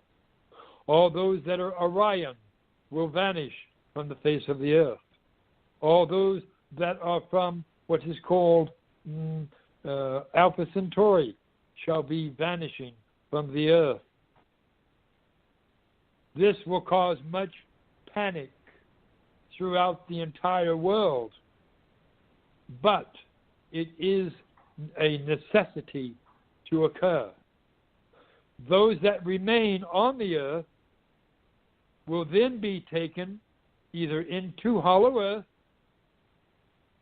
or onto other ships as well, because the earth is going to re-terraform itself.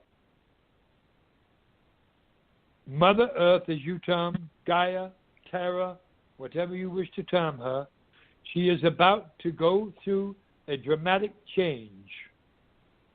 And I mean by dramatic change is be a quaking upon the earth. All cities that are on the earth globally will simply cease to exist. Mother Nature will reclaim the surface entirely. Re-terraformation will take place. All man-made roads and highways and creations of man will no longer be seen on the face of this planet. After this takes place, those that wish to come back to Earth will, but they will not be residing on the surface. They will be residing inside of the Earth, inside of the crust, inside of the hollow of the Earth. The Earth's surface will be like a Garden of Eden once more. There will no longer be deserts.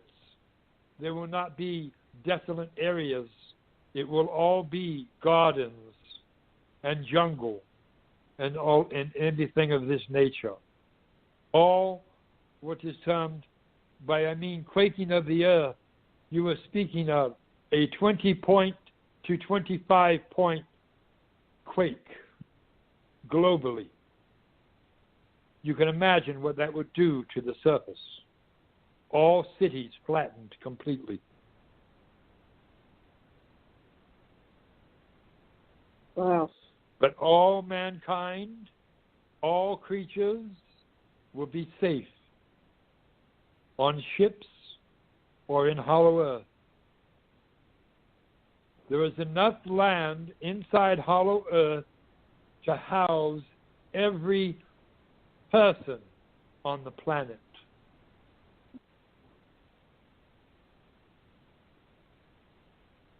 Wow. Sasha, any final words?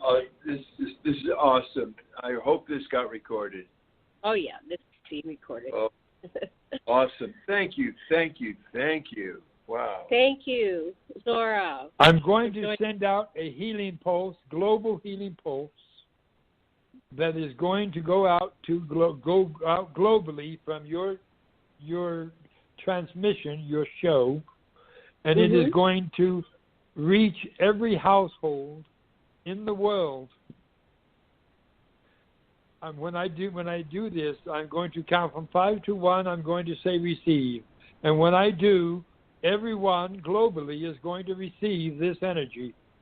You that are here listening are going to get a super jolt, but those that are out and about around the world will also get a jolt as well, but it will be more intense for you. 5, 4, 3, 2, 1, receive!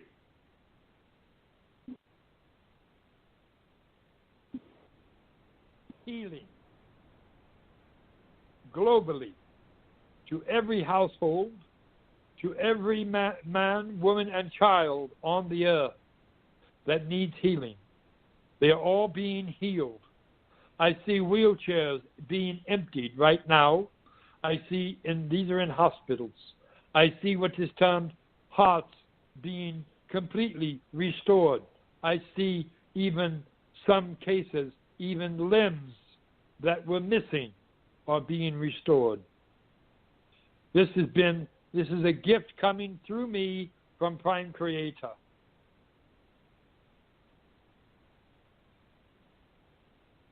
How do you feel? Oh, I feel great. Yeah, and I see those things too. I've seen them. Many of the super soldiers that we've worked with and others, they've had arms regenerated, just like you said. This works. It's so beautiful. I know you've made a solar eclipse that is coming upon you on the 21st is going to change everyone. Oh. It is going to enlighten everyone. Those that were asleep will be awakened. Those that are awakened will be enlightened. Those that were on the fence will be jumping off the fence. Those that require healing will get healing on that day. Those that require understanding will get the understanding. Those that have veils upon their eyes, the veil will be lifted on that day.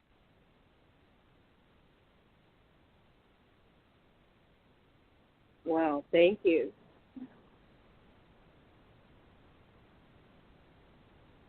Oh, okay. May harmony, peace, joy, laughter, healing, much love be with you and yours and beloveds. And have yourself a wondrous, glorious, and loving evening.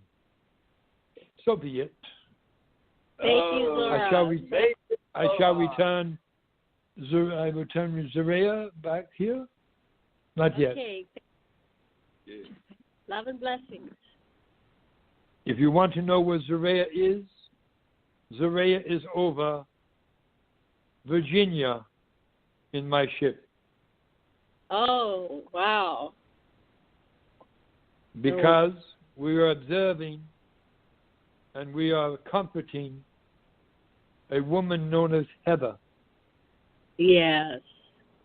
She is under our protection. And well, she will soon be released. Mm-hmm. She is soon to be released. Each and every one of you out there are millionaires or billionaires or trillionaires, but you do not know it. And it comes from your Social Security number. It comes from your birth certificates. It comes from your driver's license number. It comes from your passport number. Your government has been lying to you. You are far richer than you could ever imagine. Can you get your money back from them if they've been taking your money? Very shortly, you will be doing exactly that. You will have unfettered release of funds through the TDAs, through your Social Security administration, through what is termed as your Federal Reserve systems. All of it is coming to fruition. Uh-huh. And the global currency reset as well.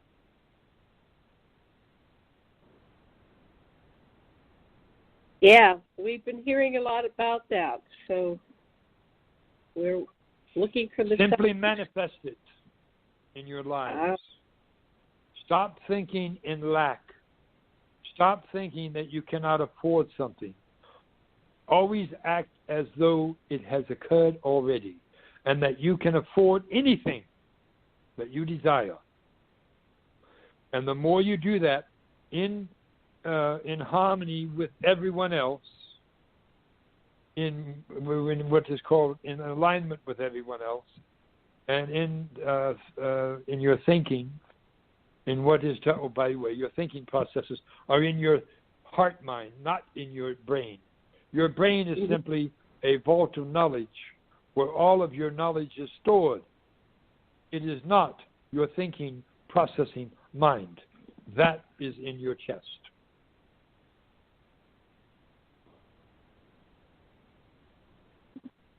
Wow. Thank you. We're looking forward to all these changes and revelations. So, Zorra, thank you very much. We'd love to talk to Zaraya and Jane and say goodbye. And we will contact everybody and do another show somewhere down the line. There's a lot more to cover. Well, my beloved daughter, Quasar, wants to speak with me, so I will not be bringing my beloved child home yet. Okay. It was a great show. Thank you. Thank you so much. We had a wonderful time. Wonderful getting to know all of you. Very nice. Very good. It was a great interview. feel the love welling up inside of your hearts. If you are in the elderly generation, just do what is termed, take 3 deep breaths. On your third breath, breathe normally, and you are going to receive a new energized heart right now. 5, 4, 3, 2, 1, receive. Got it. That's wonderful. Wonderful. Thank you, Sasha. Mm-hmm. Okay. So, it is done. I am finished. It is finished. Blessings. Okay. Many blessings to all of you. Thank you again for this wonderful interview. All right. Bye. Big time. Take care. Make aloha. Indeed. Aloha. Okay, Karen. Take us on out. Okay, I shall. Thank you. Okay, back to Karen. She's got the helm, and she's going to say bye to everybody.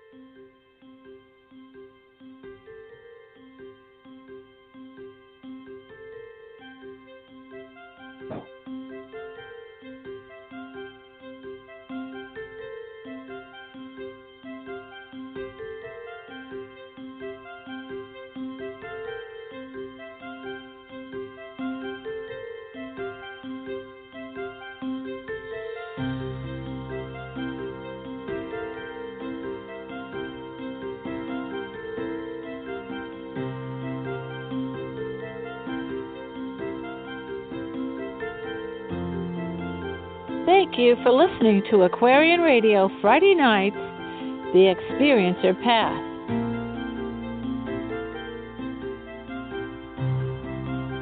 Thanks to the artists from freemusicarchive.org, Ketsa for Live With No Fear, and Scott Holmes, Mother Nature. You have been listening to the Aquarian Radio Network.